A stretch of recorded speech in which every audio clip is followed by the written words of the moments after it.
Hi, good afternoon. Thank you for joining us today for SUNY Poly's Office of Research Women in STEM event. I'm Krista Thompson, Assistant Dean of Graduate Studies at SUNY Poly. Today's panel features some of our alumni from the College of Nanoscale Science and Engineering's graduate program. We're delighted to welcome 5 female alum back to share some aspects of their journey into science and engineering into the science and engineering workforce. I had the pleasure of working with these women during their studies as graduate students, and we're thrilled to have them back, this time as professionals for you to meet. I'm going to ask each of the panelists to make an introduction, and then I will turn it over to Elaine Garrett, our Director of Workforce Communications, Marketing, and Recruitment, to begin with the Q&A session. Our first panelist introduction will be from Alumna Eziafa. Hi, everyone. Just wanted to thank you for inviting me to this program. I'm Eziafa Adua. I am a graduate of the Nano Bioscience program. I just got my PhD this June of 2022, and I'm currently a clinical oncology fellow at Virginia Commonwealth University School of Medicine. Hi, good afternoon, all. My name is Ilona Sitnitsky. I appreciate, for the opportunity to speak to the wonderful audience today. I'm a graduate of nanoscale science in master's degree back in 2010, so about 12 years ago. And I'm actually currently a worldwide procurement for assembly and test at Texas Instruments.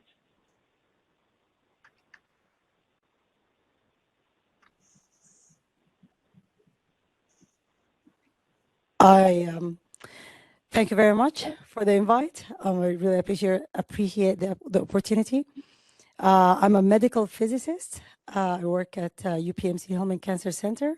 I defended my dissertation in nanoscience back in 2020. Thanks again.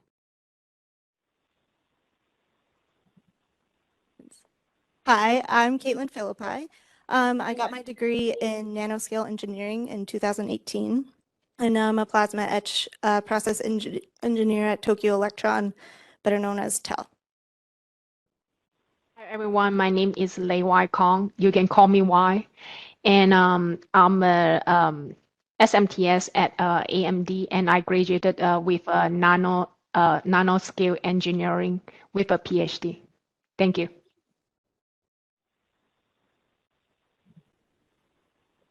Everybody. My name is Elaine Garrett, and I will be moderating the questions today. Before we start, I just wanted to let everyone know that we are recording the presentation so that if anybody would like to obtain a copy afterwards or share it with other participants, we will be able to do that. And we will, if we have any questions from our online audience, you can either raise your hand and we can take your question that way. You can write it in the chat and we will repeat it so everyone can hear. So with that, we'll get started. So my first question is we can sort of answer this as you wish to answer. We can sort of take a rotation, whatever works best. But the first question I wanted to start with was there a moment or opportunity in your youth that made you interested in science in general? I guess I can start. That's actually one of my favorite questions that I didn't ask, I guess, since forever, I want to say. But actually, I was 5 or 6 years old. I still remember it vividly. My mom got me this cartoon book for little kids, and there was like small kids astronauts, and there was a little girl that was wearing a red astronaut suit and a clear helmet, and I said I want to be her. And that's kind of got me the route of, hey, I need to be in science to get to that opportunity. Obviously, I'm not an astronaut today, but it got me so involved in sciences and understanding what that all science aspect about and what opportunities are there. So that's kind of my journey in starting in my science field.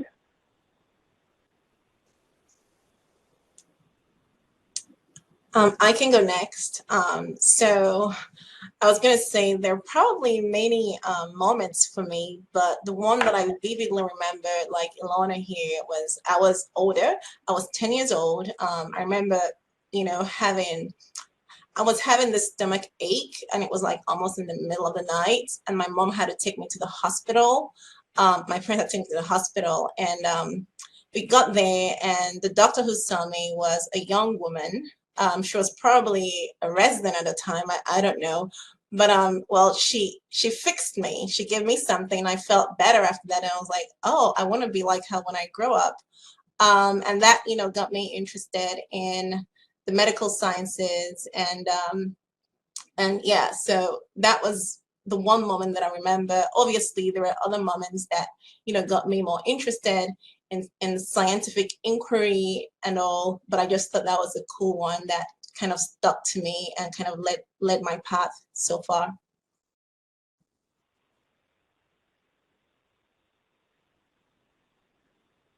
Why would you like to go next?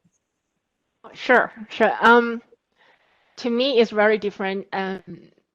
The way I get myself into STEM and the studies, everything is through the process of get to know yourself and later discover yourself. So I'm not doing very well at high school because of the family situation. So I kind of like work for part-time jobs to support myself and feed myself.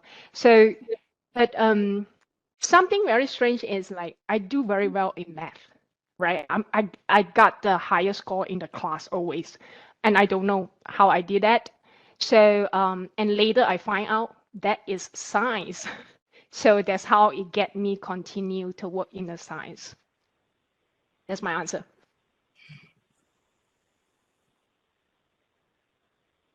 I don't have an interesting story like the rest, but I come from a medical family, and the expectation was for me to become a medical professional. And because I'm a rebel, I wanted to do something else. I wanted to do something that I enjoy and that comes easy to me. So I chose physics. And then I ended up working in a hospital anyway. I'm a medical physicist now. So much for being a rebel. I was a cyberknife physicist. You like the title? Yeah, I can't say I have a great story either. I don't think there was one defining moment. I just was always naturally curious and inquisitive. And I think that kind of just led me into this field. So I think that know yourself, discover yourself is great life advice in general. So we should all remember that. But following on the theme of your interest being sparked in STEM from either treatment that you had or media or just your curiosity, was there someone that you connected with, an educator or a mentor that really helped put you firmly on the path into STEM? I could start if you want me to. Not in grade school, but after that, during my undergrad, one of my physics professors she was a great mentor. We're still connected. I talk to her so often. I graduated from King Saud University back in 2005, and she's been helping, paving the path pretty much for me and guide me. And then after that, when I started my career as a radiation oncology physicist, that's like when we treat cancer with radiation. I was lucky to start also with another medical physicist. He's really great, and again, he's my informal mentor, and I still call him since we've been working together since 2008. I still call him if I have questions, if I'm not sure whether to accept a job offer or not, and I never regret it calling him. It's really good to have a good mentor and try to keep these around.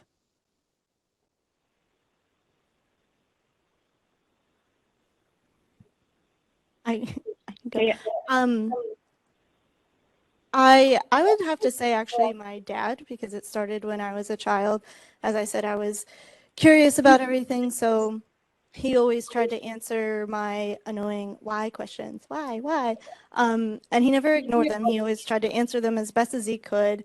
And he always encouraged me to explore things. And later in college and even grad school, when my classes got hard or I was feeling discouraged, he was always there reminding me that this is what I loved and this is what I'm good at. And he really supported me and encouraged me to keep going.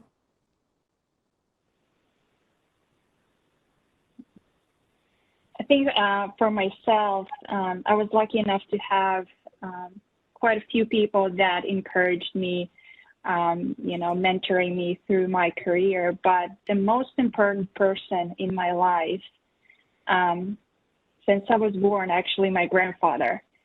He was a physician back in the day, and he's seen a lot, went through the World War II, helped a lot of people at the same time, but he always told me, Ilona, life is tough, right? But you have opportunities, and you have to grab on those opportunities with your both hands. And people will come and go, right? You try to discourage you, but you know who you are. You are a smart girl, and you can do it. And, every single time, like if there's a situation in life, right, professionally, personally, whatever, I have his voice in my mind that encouraged me and letting me go, right? You can do it no matter what. So that's kind of my answer to this. I kind of like a self-motivator. Like I say, I learned what is good on me, what is my weakness. And and I know I do well in math, so that's why I continue in science. But later on, I actually get into the physics. There's I just know that it clicked because the language the used in physics is math. So I just picked those classes that is like math related, heavily math related, like physics, a lot of like pure physics, applied physics, all kind of subject like that. So it's all about what I want. Thank you. And so I wanted to, say for me, maybe it's a little bit different. So I grew up, my mom was a secondary school teacher. She became the principal, but she taught mostly sciences. So right through secondary school, she would coach us through, she kind of like did extra lessons with us at home, so to speak. And I always did well in school. And then I got a scholarship to go to Russia. No one in my family my parents weren't doctors or physicians. And I ended up finishing medicine in Russia. I came to the United States, but I have to say that if I had to say somebody who cemented my interest in the sciences, I would say it was Dr. Schaafstein. And she was my PhD advisor. So because if you know me, my PhD pathway wasn't very straightforward. I got into the PhD program at Nano. Then I chose Dr. Schaafstein as my advisor. Along the way, I got into residency, and simultaneously, at the same time, the research I was supposed to work on didn't get funded. So I spoke with her. She said, well, why don't you go do your residency? If you want to come back and finish your PhD, then fine and good. And of course, I went into residency. I got married. I had kids. By the time I was finishing my residency, it was good to have her as an advisor who had kids. And, she said, of course you can do it. And I ended up taking a position at VCU as a rising scholar. And I was able to, use that time to complete my research work and my PhD. And I think that if I didn't have that relationship with her, I may not have been able to navigate the process of going back to finishing up my PhD. I got away with a master's at 2016 at the time, but just being able to have that relationship and have that someone who advocated for me to be able to complete it was really great. And then I also have to mention actually that the first time I got interested at Nano, I came to see the school, and I remember Krista took me around, and she showed me all the labs, and I was like, oh my God, wow, this is also interesting. So I still remember Krista, as she was my first point of contact. This is Krista Thompson at Nano, because I emailed her about the admission, and she said, yeah, why don't you come over and I'll give you a tour. And that was just it. I got there and I was like, yes, I want to do this. And that's just how my journey started there.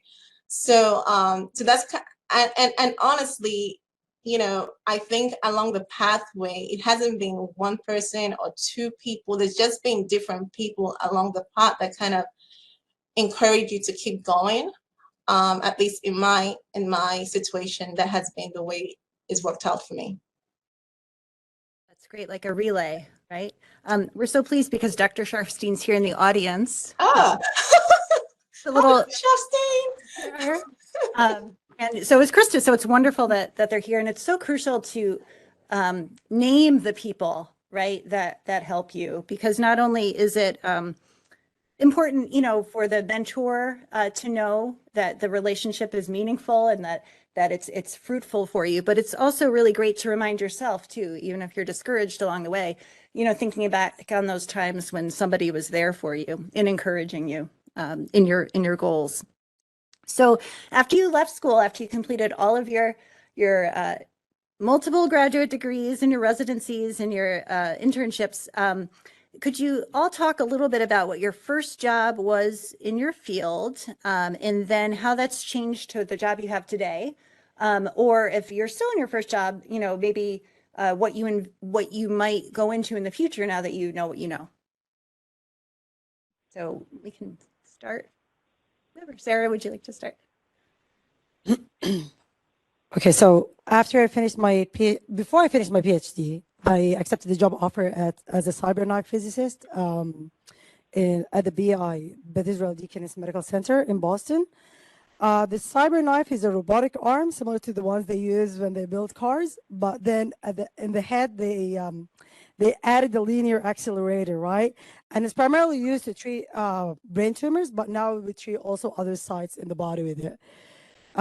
So while I was there, I finished my American Board of Radiology requirements. So finished part 2 and part 3. Part 1 I took while I was doing my master's at Duke, and then defended my PhD while I was there too, and accepted a new job offer at UPMC.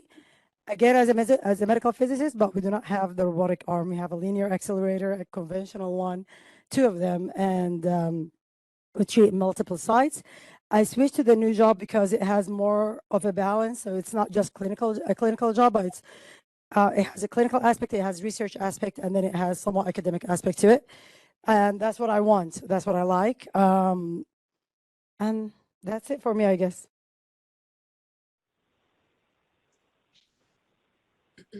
Yep, I'm still in my first job. So TEL has been my first job since I graduated.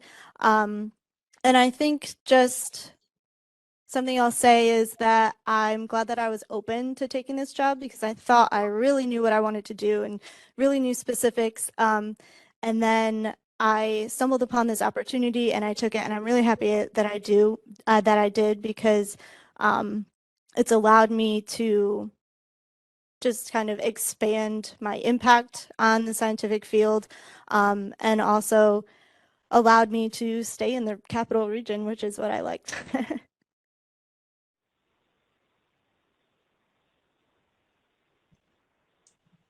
Okay, I guess I'll go next.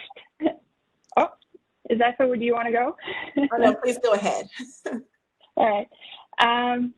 For me, it's very interesting. I want to say, even before joining the CNSC, doing my undergrad, and even beforehand, you know, even after finishing my high school, all my jobs were in STEM, right? Being in a database building for a computer company, doing research for NASA at some point in my undergrad as well.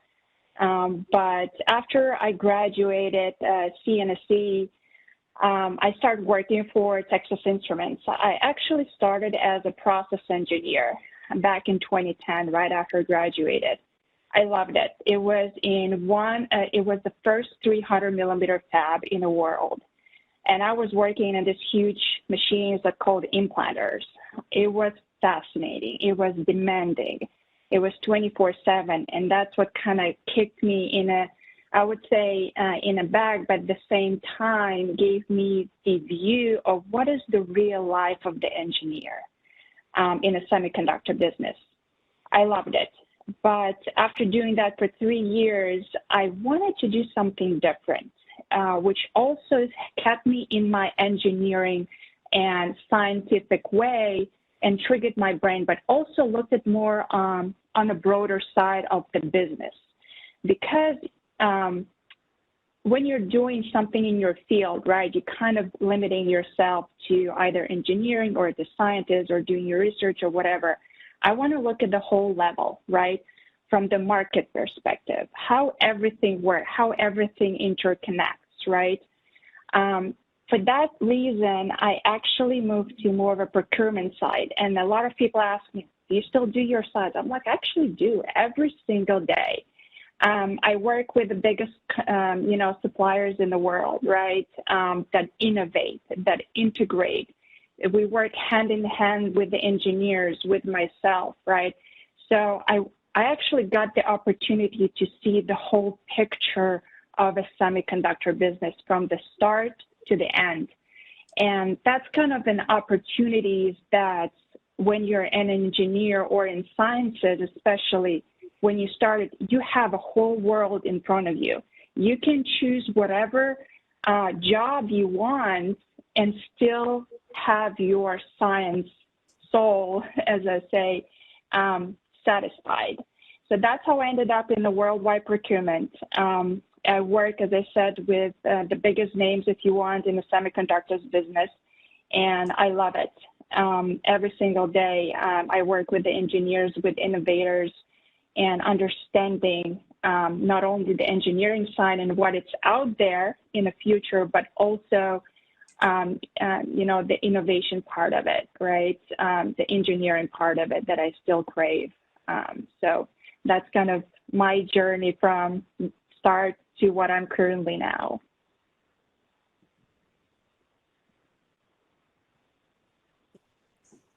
Well, I'll go next.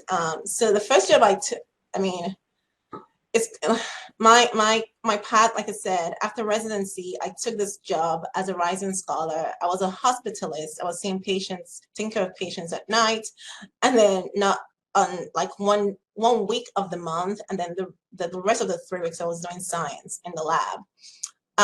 So that was my first job, and I thought that was pretty cool. I was able to get that position that allowed me that protected time to do research. And then right now I moved on to fellowship in oncology training after the Rising Scholar. It was a couple of years, got my feet wet in the lab and pretty much defined my thesis project and what it was going to be. And then I got into fellowship, and now I'm finishing up my clinical fellowship, and it's just been a pathway for me. I'm finishing up and I'm going to take a job as a thoracic oncologist. And it's going to be clinical translational research and just being able to see patients and apply science to their problem. I think that is that has been my interest all along, and I think I'm so fortunate to be able to do that. So that's kind of how my interest didn't change. It just kind of has gone along and morphed into what I had always hoped to do. And I guess I can only say that I'm fortunate that it's turned out that way. As for me, I finished my undergrad in applied physics, and that's back in Malaysia. So after that, just like others friends, we just look for a job, So I got a job that is a value analysis in a semiconductor company. So it just opened my eyes, I actually tear off layer by layer of the processor to find the value. It's kind of like a forensic, but there's so many questions I just cannot answer myself. And I asked my colleague who had 40 years experience at the time, in the industry, they also could not answer. So they point me to reading paper.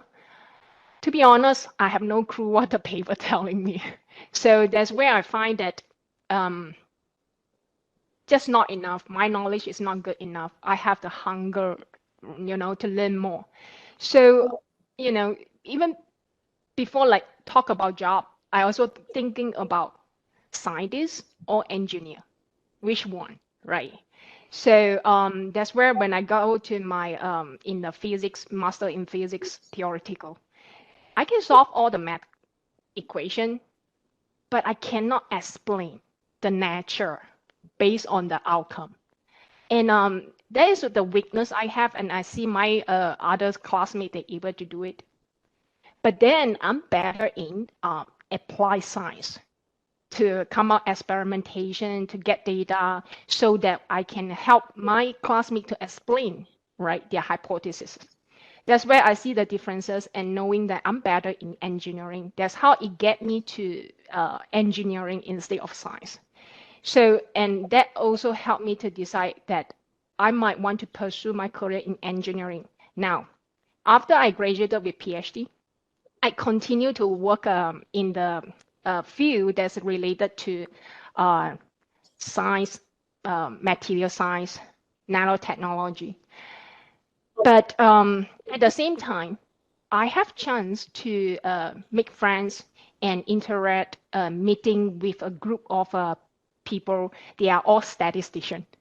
So from working with them, I learned that applying mathematics and statistic methodology to help the material science engineer solving a lot of problems.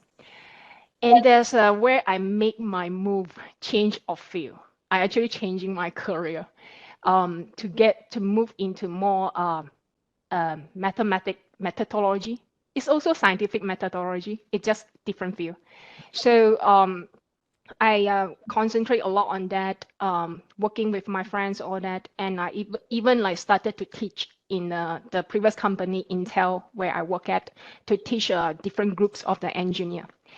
And later on, I interact with so many people. I just like get myself into the server area, which is all about software, right? Linux software, coding, all that. And I find out something interesting about that area, that the software engineer, they are lacking some skill set to help them to think more effective and efficient to run tests. And I just excited about that. And now I'm in the AMD. I just changed from material science field and go into the software system design engineering in AMD, and concentrate on the server product and help the software engineering team to do their work better and help them solve a lot of problems now. So yeah, my career changed, but all is about learning yourself. You will discover yourself. And like Ilona say, nothing will stop you, but you have to listen to yourself and make the change. And everything is possible. Thank you. We see that the words I kept hearing was evolving, using your networks, right? As you meet people in your jobs and you learn more about what they do, and they can open you up to other opportunities and fields that you didn't even know about, or maybe you changed focus entirely, right? From technical focus to people focused to process focused. So that's great. So the next is a two-part question, and you can maybe use the second part to answer the first, but we were interested to know what being a scientist or an engineer means to you, and maybe you could explain that through a particular opportunity or challenge that you met along the way and how that crystallized that identity for you.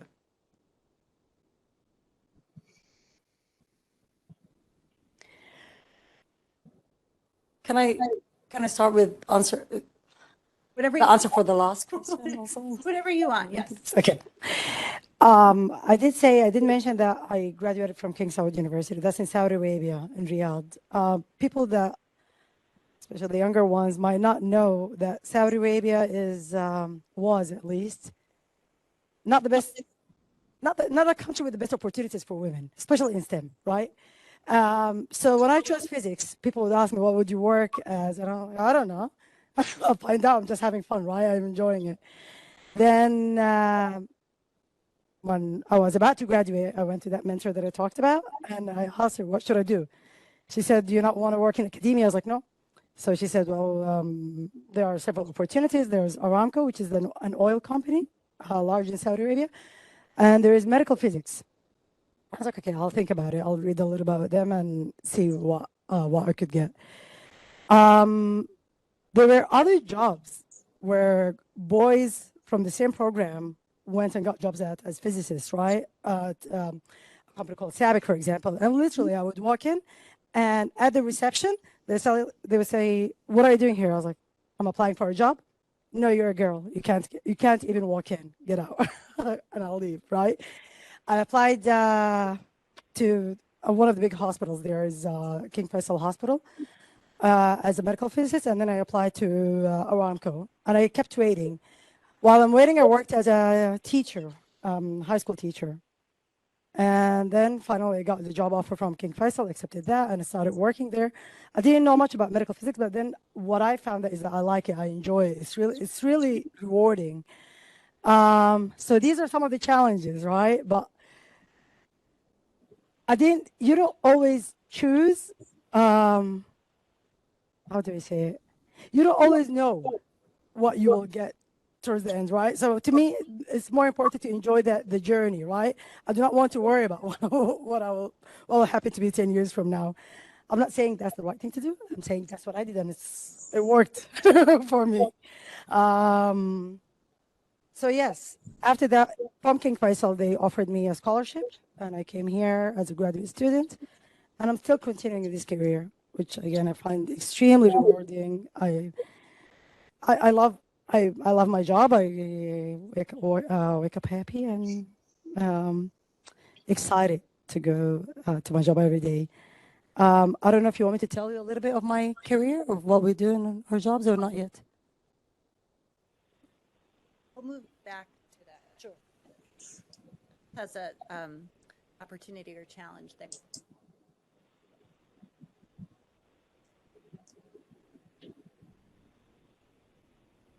All right, I guess I can answer that question.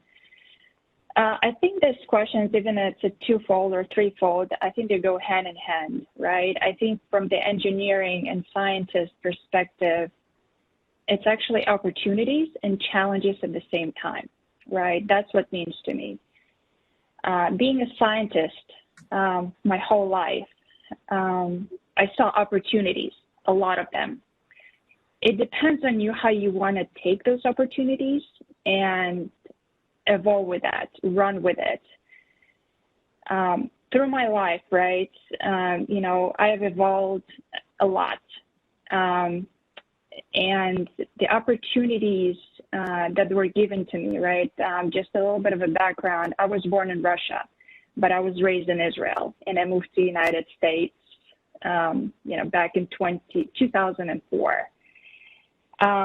The opportunities that were given to me, you know, it's been so exciting, strange, and frightening to move to a new country all by yourself, not knowing pretty much nobody except a couple of people, relatives. But still, it was a lot of challenge, but it was a big opportunity, right? And I know a lot of, you know, folks in this panel probably feel the same, right? When you had the opportunity, you go and run with it. This life is given to you, right, with a lot of challenges. And basically, you have to overcome it. You'll have a lot of people that will tell you you cannot do it, but a lot of people will tell you they can, right? And as Lei Wei said, know yourself, right? How you do. You know what you know your limits, you know your knowledge, what you're capable of, and you have to adjust or basically work with it, right? don't run away from the challenges because you will grow. One of the things that I learned in my job is that, like how to read contracts. Like nobody would know. How the hell a scientist will need to know how to read a contract? But you do know, you learn, right? And it's what kind of does very interesting, but an engineer does need to know the basics, right? Or if you have a challenge in a math or a physics question, find those people who be able to help you because they're out there. You think they're not, but they're out there. They're your peers, your students, your co-workers. There are always going to be people there that will say yes, and it will have an open door for you. So don't afraid to ask questions. Don't afraid to from the challenges. Grab them because that's how you grow, and that's how you get to know yourself better. So being an engineer is pretty much everything, right? It's both those things, opportunities, and when you're an engineer or scientist in a field, the world is open to you.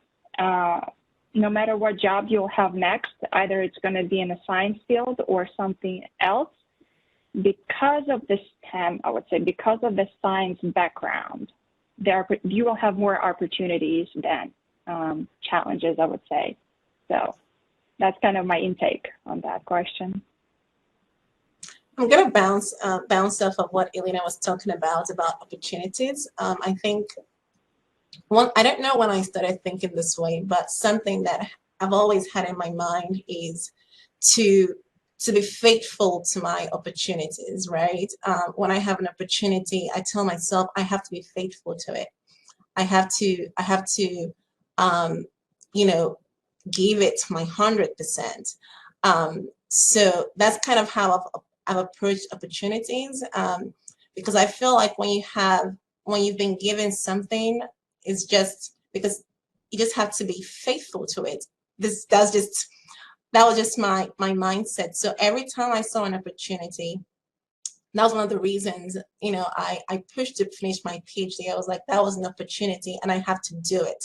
So even though it wasn't an easy walk through the park for me to finish it, but I told myself that was an opportunity and you have to be faithful to it and get it to the end.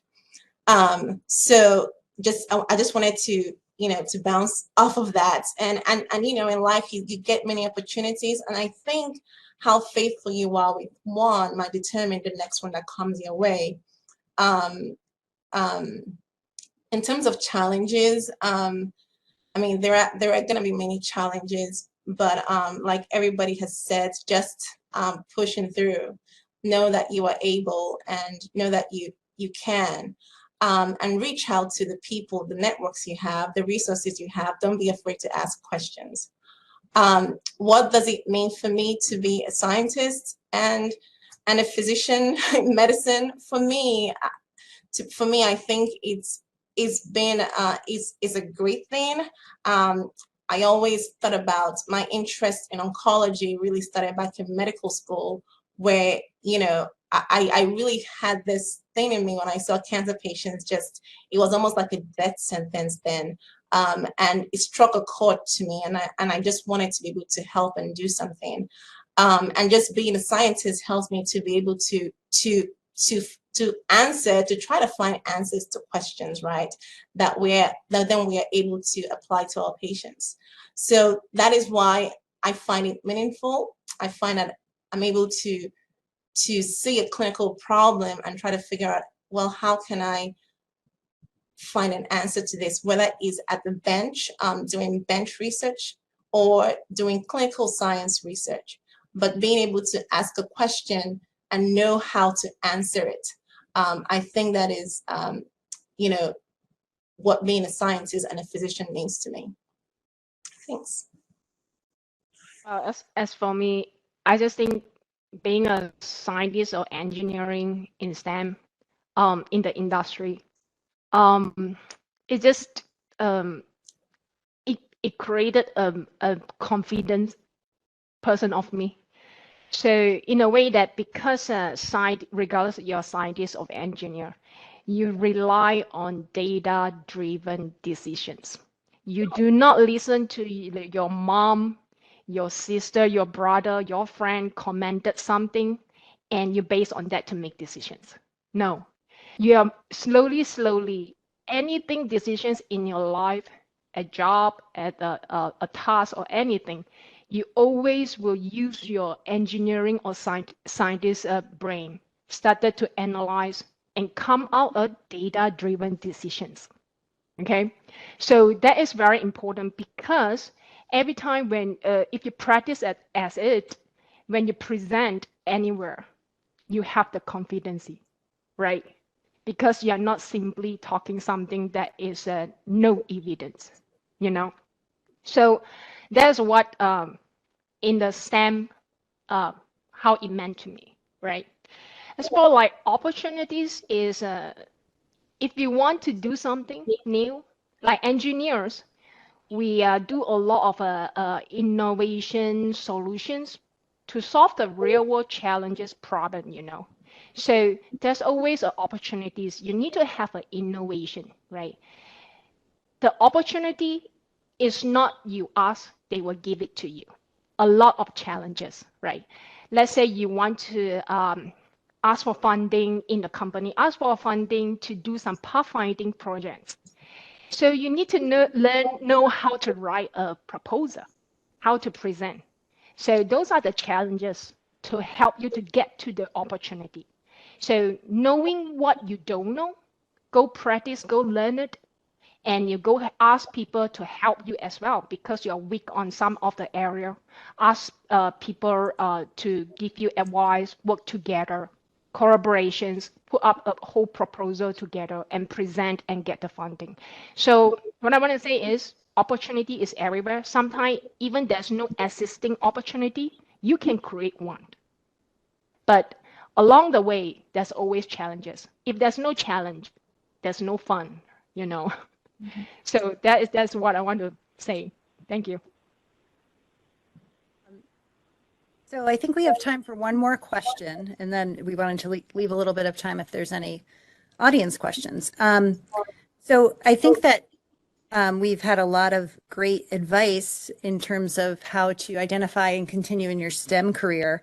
But women in STEM also have a lot of challenge with the pressures of other parts of society, right? In terms of balancing their work and their other life commitments. Do you have any advice in that realm, or as you've progressed through your career as a woman, something that you've had to learn along the way that to make sure that you are keeping yourself grounded?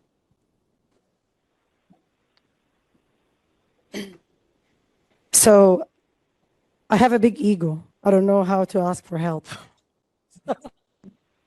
My friend is sitting back there, and I think she'd agree. I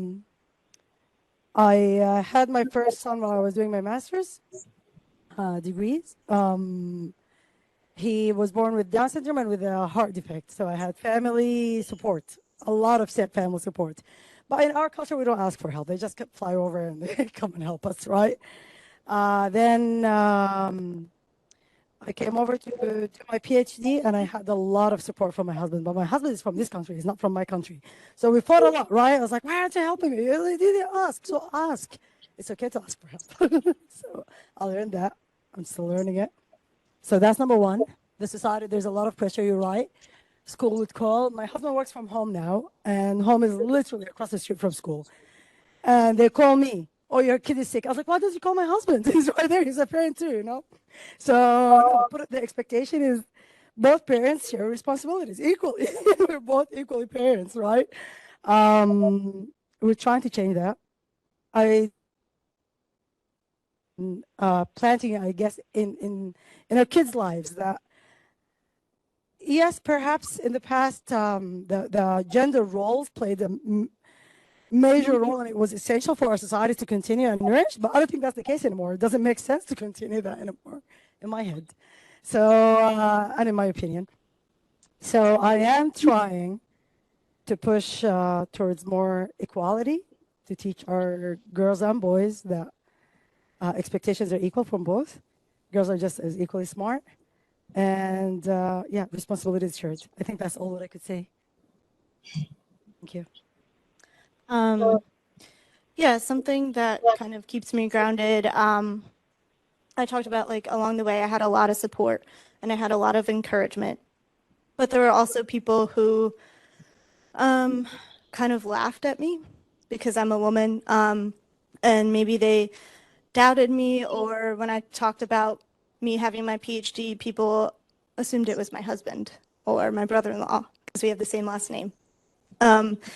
Just automatically, oh, it's not her because she's a woman. And that made me kind of doubt myself, and I had to call myself out on that. I don't want to have a bias about myself, right? So I think that's important. Realizing that I think women in this field and in the workforce in general has made a lot of progress, but it's not done yet. There are a lot of biases out there that people don't even realize they have. Some of it's just unconscious, right?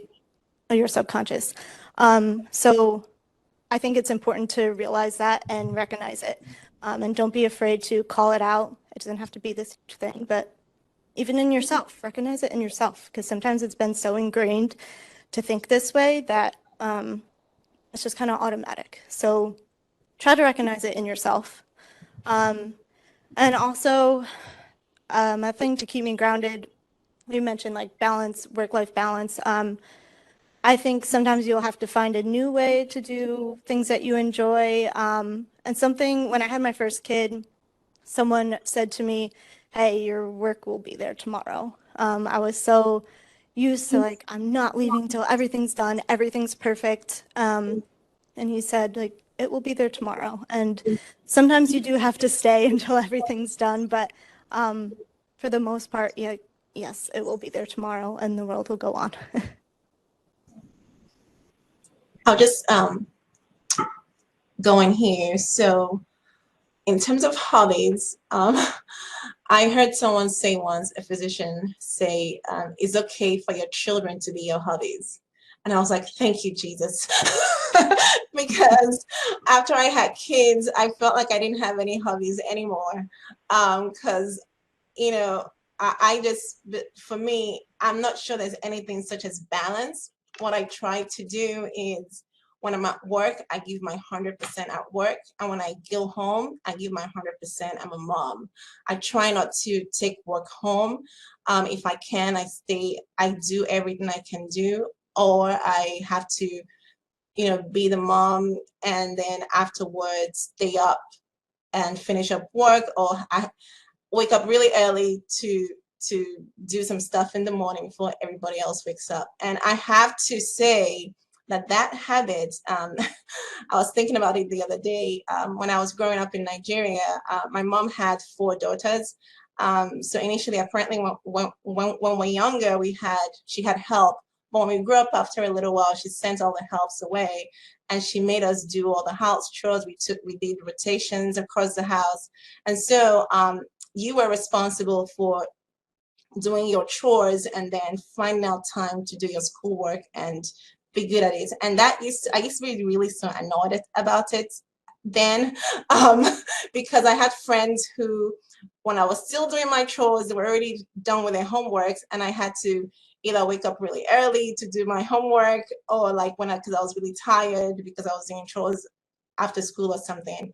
But I find that somehow that has helped me figure out how to be home and also to do what I have to do to thrive at work and in what I do. So that's just the habit that I guess maybe I formed really early. And maybe I'm one of the lucky ones that I don't need 8 hours of sleep. So I wake up before everybody and do what I have to do. And then at least I have that quiet time for myself. So I'm not sure that there's such a thing as balance. I just believe in being present in whatever time or whatever I'm doing. Because as soon as I get home, it's like mommy, mommy, mommy, mommy, and everything. I hardly get to drop my bag before I become a mom. And so I know that there's no carrying up over work as much going home. So that's really how, and I think for me, I guess, and this may not be for everybody, my kids help me find the balance, right? Because somehow I feel like that's just being with them and playing with them just takes away some of the stress, right? If I leave that and I come home and I'm with them, for me, I find that stress relieving a little bit. So that's kind of how I approach balance in my work, just being present and giving my 100% wherever I am. And that's just what I do. I want to kind of piggyback on this, and I'm a mom to 3 little kids. I have a 6-year-old, 4-year-old, and a 20-month-old. So I have a full house with little kids running around, right, and still a full-time job that it's very demanding. And a lot of new hires ask me, how do you do the life-work balance? I said, it's crazy, but it's doable. It all depends how you work, right? How your brain works, how your schedule working, and knowing yourself. It's interesting because I learned how to do it. I didn't know how to do it from start, right? When I had a first kid or a second kid or even a third kid, right? I'm still learning how to balance the whole work. You'll still have, people with kids, especially little one, you'll be sleep deprived because they have needs. They were little. You have to feed them during the night, right? And then you come to work all groggy and like whatever, right?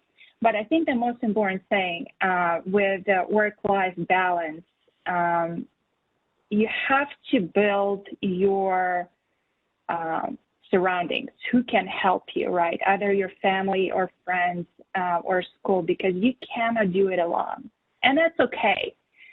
It's okay. You're not, even though you think you're a superwoman, I can do this. I know I can, but you have to think of yourself as well, because if you're not functioning, right, you cannot help your kids or you cannot help your loved ones, right? And what I found myself was very relatable. What Ezeifa said is, I found spending time with my little ones, it actually gives me a different perspective. That's stress relief, but actually stepping back from work that I actually have a question or a challenge that I need, kind of cleaning my head and actually looking outside after, spending time with my little kids, after work or even before work, right? Say, okay, I'm all relieved and I actually can solve that problem quicker because I'm not in this stress.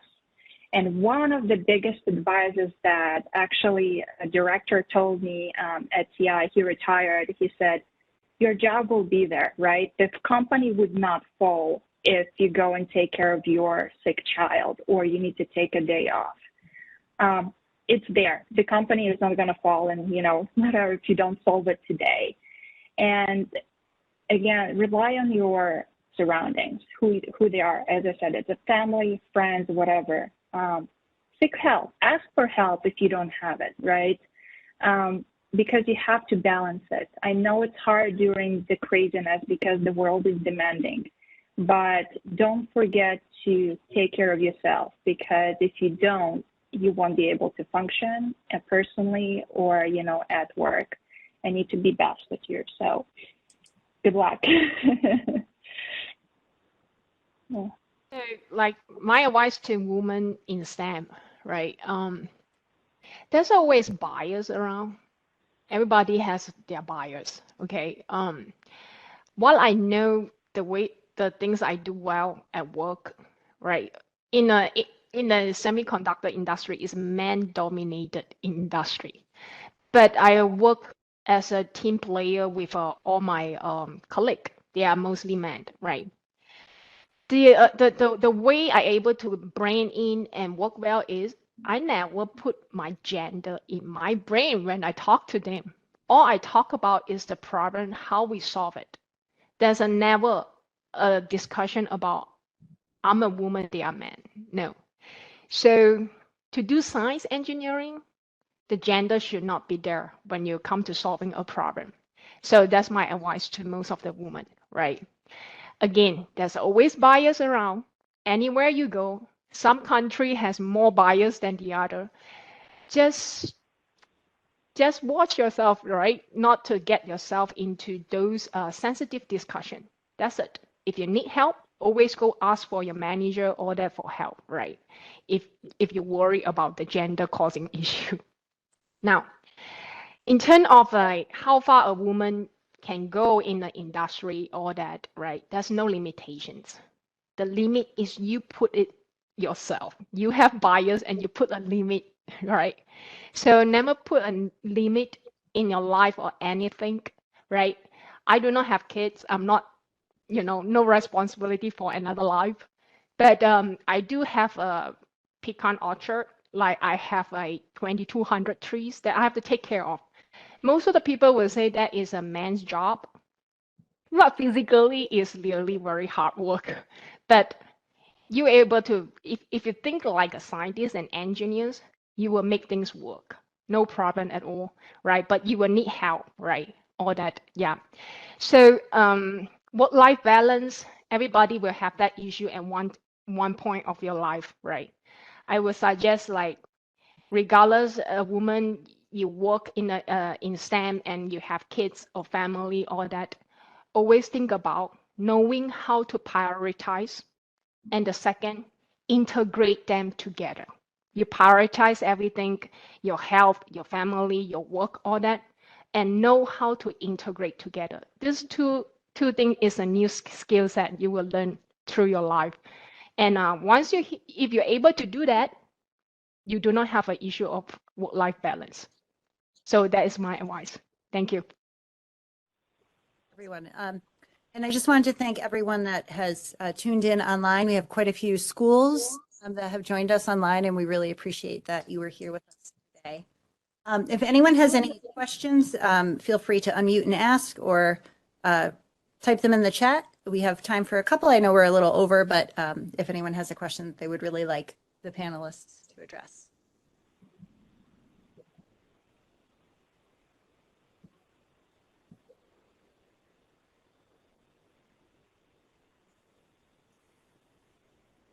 I guess you covered everything. Well, thank you so much for joining us today. I'll turn it back over to Krista.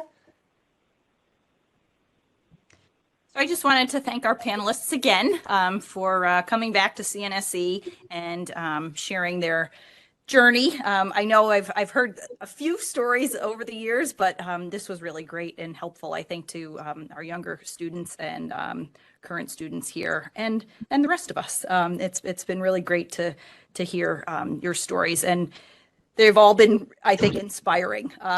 Some common themes I think we heard were don't give up, that there will be challenges, the path is not straight. People will tell you you can't, and listen to the people that tell you that you can, and recognize your support system. So if there aren't any questions in the audience here or online, I think we will wrap up. This is recorded, so we're happy to send this around to everybody afterwards. So thanks so much. Thank you.